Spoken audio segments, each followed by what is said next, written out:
अस्सलामुअलैकुम नाज़रीन, आप देख रहे हैं निसार वतन NW न्यूज़ HD और मैं हूं आपकी होस्ट नाज। और अब चलते हैं आज की अहम खबरों की तरफ। खबर शामिल करते हैं। शफीक अहमद मुगल की रिपोर्ट के मुताबिक शेख ज़ैद मेडिकल कॉलेज रहीम यार खान ने एक और एजाज अपने नाम कर लिया।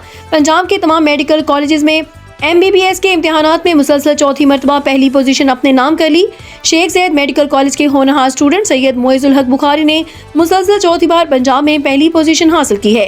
तर्जमान UHS के मुताबिक सूबे के 43 मेडिकल कॉलेजों से 5212 उम्मीदवारों ने इम्तिहान में शिरकत की, जिनमें से 4795 कामयाब जबकि 415 नाकाम करार पाए। मजमूई कामयाबी की शरह 92.3% रही। नताइज के मुताबिक शेख ज़ैद मेडिकल कॉलेज रहीम यार खान के सैयद मोइजुल हक बुखारी ने 1000 में से 924 नंबर हासिल करके पहली पोजीशन हासिल की।